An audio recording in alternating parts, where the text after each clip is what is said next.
Imagine a world where every sound, every piece of information, every flicker of your phone's screen demands your attention. A world where the constant rush of daily life pulls at you, draining your energy and testing your patience. Does this sound familiar? In the modern age, we're faced with endless streams of information, relentless demands on our time, and overwhelming pressure that wears us down. Yet at the core of it all, the human brain is still the same as it was thousands of years ago, built to survive in a world that doesn't exist anymore. This discrepancy between our biology and the environment we live in is at the heart of our stress.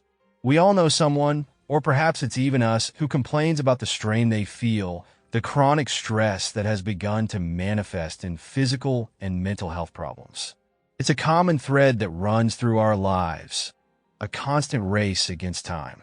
But what if I told you this race, this never-ending chase to keep up, is wreaking havoc on your well-being? Before we get into the nitty-gritty of stress, take a moment to reflect. How often do you feel stressed? What happens when stress takes hold of you? How do you cope with it? And does it ever really work? Let's start there. At its core, stress is our body's response to a challenge, a threat, or a barrier, whether physical or psychological. Stress can come in two forms, acute and chronic.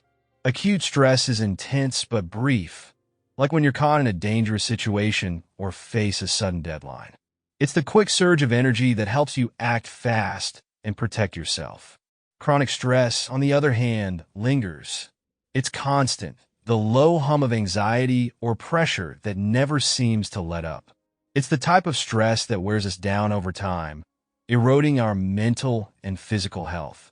Stress, both acute and chronic, can be either physical like a stubbed toe or psychological like the anxiety before a big presentation. It can be real, like a confrontation or negative feedback in the moment, or imagined, where you feel stressed about something that might happen but hasn't yet.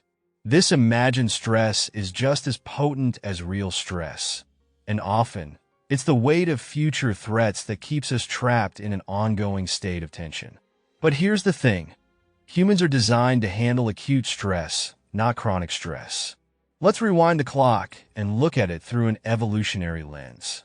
Thousands of years ago, when our ancestors faced a predator in the wild, their bodies flooded with cortisol and adrenaline, preparing them to flee or fight.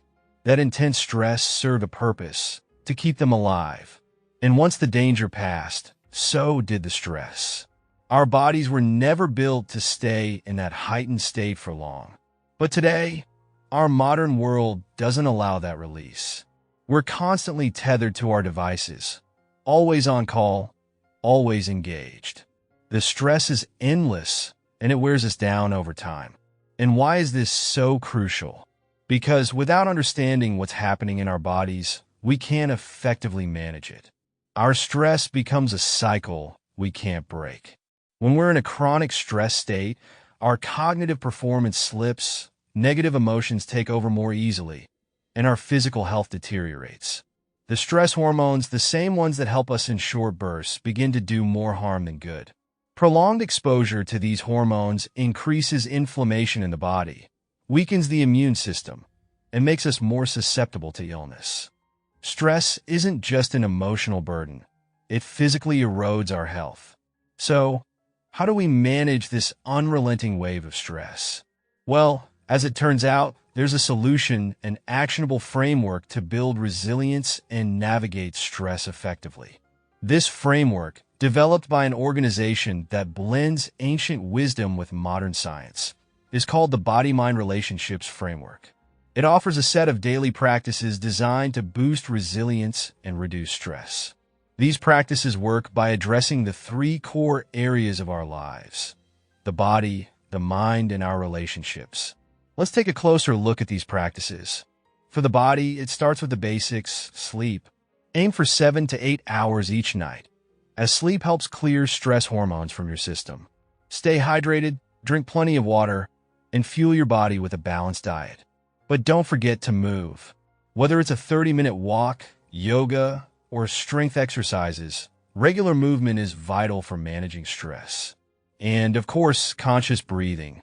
Deep breathing exercises, like inhaling for 4 seconds, holding for 6, and exhaling for 8, help calm your nervous system and relieve tension. The mind is just as important. The first practice is self-compassion. Treat yourself with the same kindness you'd offer a friend. Let go of the guilt of not being constantly productive. Cultivate a growth mindset, where every mistake is an opportunity to learn.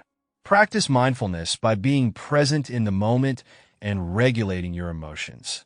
The key is not to suppress your feelings, but to label them, breathe through them, and observe them without judgment. Lastly, relationships. As social beings, our connections with others have a profound impact on our stress levels.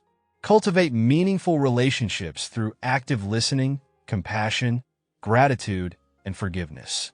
And remember, the most important relationship is the one you have with yourself. Applying these principles to yourself sets the foundation for healthier connections with others.